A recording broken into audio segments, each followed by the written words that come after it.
సుందరాయ శుభాంగాయ మంగళాయ మహోజసే సింహశైల నివాసాయ శ్రీ నృసింహాయ మంగళం. శ్రీ శ్రీ శ్రీ వరాహలక్ష్మీ నృసింహస్వామి వారి సన్నిధానంలో పాల్గొన బహుళ షష్ఠి గురువారం అనురాధ నక్షత్రం మార్చి 20వ తారీఖు యథావిధిగా 4 గంటల నుంచి 4:30 గంటల వరకు సుప్రభాత సేవ. సుప్రభాత సేవలో భాగస్వాములు కాగోరు వారు దానికి తగిన రుసుము చెల్లించి సంప్రదాయ విస్తధారణతో పరిమిత సంఖ్యలో భాగస్వాములు కావచ్చు. 4:30 గంటల నుంచి 6:30 గంటల వరకు ప్రాతరారాధన. ప్రాతరారాధనలో భాగస్వాములు కాగోరు వారు దానికి తగిన రుసుము చెల్లించి సంప్రదాయ విస్తధారణతో పరిమిత సంఖ్యలో భాగస్వాములు కావచ్చు. ప్రాతరారాధనలో భాగంగా నిత్యవేద పారాయణం, ఉపనిషత్ పారాయణం, దివ్య ప్రబంధ సేవాకారం, అంతరం ధూపసేవ సమయంలో చతుర్వేద పారాయణం, శ్రీరామాయణం, భారతం, భాగవతం, విష్ణు పురాణం, క్షేత్ర మహాత్మ్యం, వరాహపురాణం, శ్రీభాష్యం, భగవద్ విషయం మొదలైన గ్రంథాలని పారాయణం చేయడానికి ఉపక్రమిస్తారు. అనంతరం బాలభగవద్ నివేదనం అయిన తర్వాత నిత్యహోమం, బలిహరణం అయిన తర్వాత మంగళాశాస్త్రం, చేతమర గోష్ఠి, తీర్థ వినియోగం అయిన తర్వాత చుట్టు సన్నిధిలో మంగళాశాస్త్రం పూర్తి చేసుకున్న తర్వాత సుమారు 6:30 గంటల నుంచి సర్వదర్శనం ఆరంభమవుతుంది.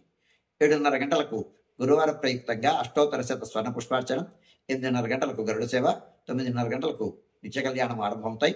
ఆయా సేవల్లో భాగస్వాములు కాగురువారు ఆయా సేవలకు తగిన రుసుము చెల్లించి సంప్రదాయ విష్టధారణతో పరిమిత సంఖ్యలో భాగస్వాములు కావచ్చు. 11:30 గంటల నుంచి 12:15 గంటల వరకు రాజభోగ నివేదనం, మహానివేదనం. ఈ సమయంలో భక్తుల యొక్క దర్శనం నిలుపుదల చేయడం జరుగుతుంది. గురువార ప్రయుక్తమైనటువంటి ఆస్థానం సేవాకాలం ఈ సమయంలో జరుగుతుంది. 12:15 గంటల నుంచి 2:30 గంటల వరకు సర్వదర్శనం కొనసాగుతుంది. మధ్యాహ్నం 2:30 గంటల నుంచి 3 గంటల వరకు మధ్యాహ్న విరామం. ఈ సమయంలో భక్తుల యొక్క దర్శనం నిలుపుదల చేయడం జరుగుతుంది. మధ్యాహ్నం 3 గంటల నుంచి రాత్రి 7 గంటల వరకు సర్వదర్శనం కొనసాగుతుంది. సాయంకాలం 5 గంటల నుంచి 5:30 గంటల ప్రాంతంలో ప్రధానాలయంలో సహస్రనామార్చన జరుగుతుంది. ఆస్తికులైనటువంటి భక్తులు దానికి తగిన రుసుము చెల్లించి సంప్రదాయ విష్టధారణతో పరిమిత సంఖ్యలో భాగస్వాములు కావచ్చు. రాత్రి 7 గంటల నుంచి 8:30 గంటల వరకు రాత్రి ఆరాధన. రాత్రి ఆరాధనలో భాగస్వాములు కాగోరు వారు దానికి తగిన రుసుము చెల్లించి సంప్రదాయ విష్టధారణతో పరిమిత సంఖ్యలో భాగస్వాములు కావచ్చు. రాత్రి 8:30 గంటల నుంచి 9 గంటల వరకు సర్వదర్శనం కొనసాగుతుంది. 9 గంటలకు ఏకాంత సేవ కవాట బంధనంతో ఈనాటి కార్యక్రమం సుసంపన్నమవుతుంది.